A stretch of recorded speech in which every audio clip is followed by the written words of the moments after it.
हाय YSC news में आप तमाम लोगों का स्वागत और इस्तकबाल है। जैसा कि कल वक्फ तरमीमी बिल जो जीपीसी के तय मातहत चला गया था, कल जेपीसी ने अपनी रिपोर्ट पार्लियामेंट में पेश की, जिसके खिलाफ काफ़ी सांसदों ने नाराज़गी का इजहार किया और कहा कि अपोजिशन के जितने भी जवाब थे उन पर किसी तरीके का कोई एक्शन नहीं लिया गया, ना उसको इस रिपोर्ट में शामिल किया गया, बल्कि एक तरीके से गुंडागर्दी की गई और एक तरीके से जो जीपीसी के कवानीन होते हैं, जो वसूल होते हैं, उसकी धज्जियां उड़ाई गई और तमाम के तमाम मामलात में जीपीसी ने एनडीए यानी बीजेपी की मातहती की। इससे साफ जाहिर होता है, इन लोगों ने बल्कि इल्ज़ाम भी लगाया कि इससे साफ जाहिर होता है कि बीजेपी ने जेपीसी सिर्फ इसलिए बनाई थी कि जेडीयू को और तेलुगु देशम को बचाया जा सके। इसलिए अब इस पे तमाम मिली तंजीमों को खुद गौर करना चाहिए और उन्हें फैसला लेना चाहिए। देखिए कि जब कल पार्लियामेंट में जेपीसी की रिपोर्ट वक्फ तरमीमी बिल के ऊपर जो बनाई गई थी जीपीसी, उसकी रिपोर्ट पेश की गई, तो किस तरीके से कई सांसदों ने, कांग्रेस के सांसद, समाजवादी पार्टी के सांसद और आम आदमी पार्टी के सांसदों ने अपने अपने तरीके से रिपोर्ट पेश की और उन्होंने नाराज़गी जाहिर की कि अपोजिशन के लोगों का जो एक्शन था उसमें किसी तरीके से कोई कुछ नहीं किया गया। अब ये जवाब बनेगा कि चेयरमैन इसका क्या जवाब देते हैं। क्या वो भी जेपीसी के माने भूल गए हैं? यानी जॉइंट पार्लियामेंट्री कमेटी के चेयरमैन होने के नाते उन्होंने अपने रोब दबदबे को बरकरार रखा है और किसी भी पार्लियामेंट की बातों को उन्होंने नहीं रखा है। इससे साफ अब ये खुद बताएंगे। आप लोग पहले इन मेंबरान पार्लियामेंट की बातों को सुने, उसके बाद इनके क्या रिएक्शन आते हैं वो हम आपको बाद में बताएंगे। लेकिन फिलहाल तमाम के तमाम अपोजिशन पार्टी के मेंबरान पार्लियामेंट नाराज नजर आ रहे हैं। देखिए कि किस तरीके से शफीउर रहमान बर्क, सहारनपुर के मसूद अहमद और कांग्रेस के एक मेंबर पार्लियामेंट इमरान प्रतापगढ़ी वगैरह ने नाराजगी का इजहार किया है। आप लोग खुद ही देखें गया। और उसके बाद जितने सदस्य थे अपोजिशन के, उनकी किसी की बात को न सुनना, उनके दिए गए नोट्स को डिलीट करना, ये जो एक तरह से संसदीय परंपरा में जिस तरह से जेपीसी के जो अधिकार हैं उसको बाईपास करके सरकार जो करना चाहती है वो बहुत शर्मनाक है। इसके पीछे दरअसल वो देश के बहुत प्राइम लोकेशन पे जो वक्फ बोर्ड की जमीनें हैं उनको लूटना चाहते हैं। ये जब कृषि कानून लेकर के आए थे तब भी इनका मकसद जो है वो उद्योगपतियों को फायदा पहुंचाना था। आज इन्होंने वक्फ बोर्ड पे हमला बोला है, कल ये जो है वो गुरुद्वारों पर हमला बोलेंगे, परसों मंदिरों पर बोलेंगे, फिर चर्चों पर बोलेंगे। ये दरअसल उद्योगपतियों को फायदा पहुंचाने वाली सरकार है। इसलिए अपोजिशन लगातार मजबूती के साथ इस मुद्दे पर सरकार से कह रहा है कि आप वक्फ बिल जो लेकर के आए हैं और उसमें जेपीसी की रिपोर्ट जो आपने टेबल किया, आप अपोजिशन को क्यों नहीं सुनना चाहते?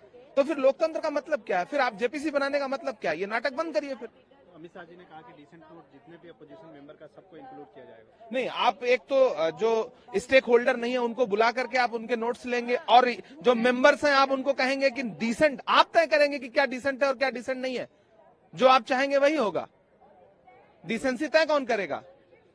आप लोकतंत्र में तो सबकी आवाज सुननी पड़ेगी आपको ना, संसदीय परंपरा में आपको सबको साथ लेकर के चलना पड़ेगा। जेपीसी के जो सारे मेंबर हैं कमेटी के माध्यम से मिली है, तो जिस तरीके से सारी कार्रवाई कमेटी की हुई उसमें भी पार्शलिटी की गई, उसमें इंडिपेंडेंट तरीके से सारे जो भी इनपुट्स थे उनको इंक्लूड नहीं किया गया।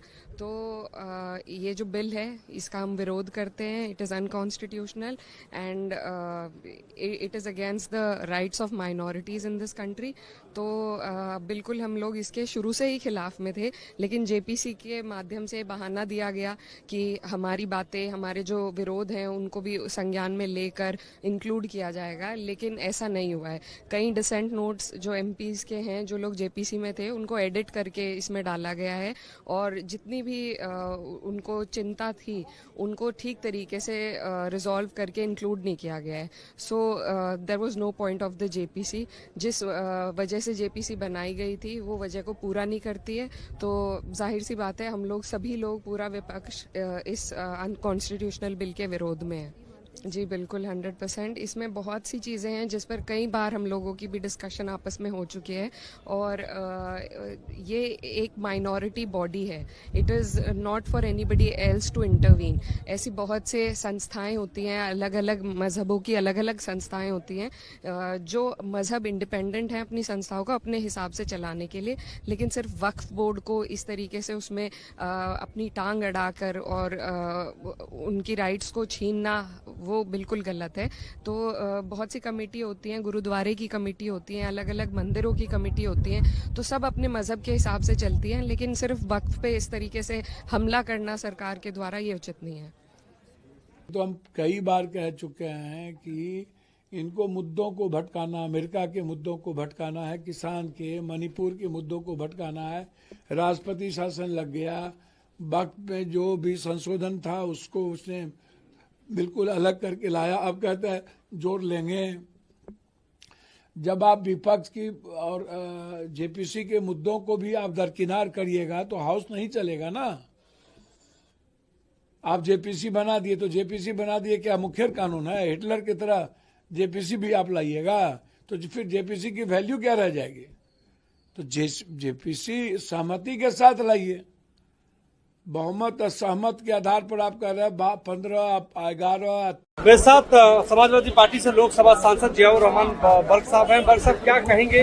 संसद में आपने हंगामा किया और जो रिपोर्ट आई है उसमें ये कहा गया है कि आपकी जो डिसीजन नोट थे उसको भी शामिल किया गया। देखिए, हमने पहले भी जब ये बिल आया था उस समय इसका विरोध किया था, फिर जेपीसी में जाकर के आज जो ये रिपोर्ट पेश की गई है, हमारी पार्टी ने हमने पूरा वेल में आकर के इसका विरोध किया है और आज वॉकआउट किया है।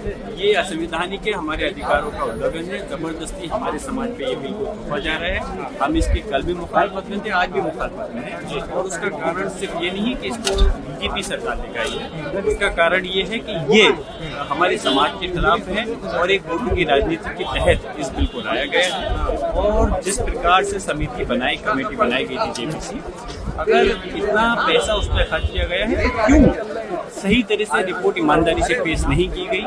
अगर वाकई में आपका एक ही तरफा रिपोर्ट देनी थी तो फिर ये करदाताओं के पैसे को क्यों अननेसेसरी रूप से खर्च किया गया, बर्बाद किया गया?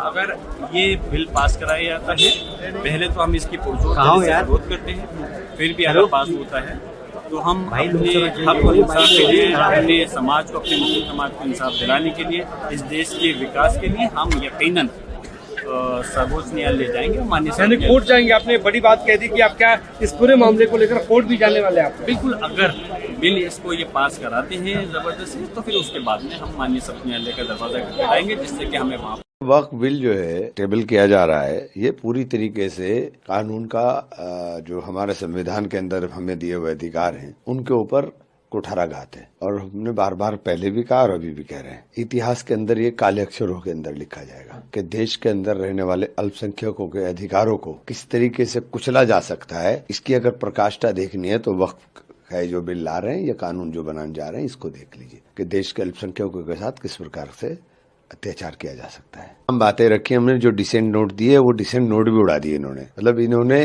तो सारी की सारी जो प्रक्रिया हैं उन प्रक्रियाओं को भी ध्वस्त कर दिया, हमारे डिसेंट नोट उड़ा दिए। तो ये तो हमने तो सारी बातें कही हैं, इन लोगों ने क्या कराया क्या नहीं कराया तो आज दिखाई दे रहा है सब। ये तो एक तरह से मनमानी है और अपने एजेंडे को चलाने के लिए देश के अंदर अल्पसंख्यकों को टारगेट कर करके अपना एजेंडा इनको चलाना है, वो चला रहे हैं।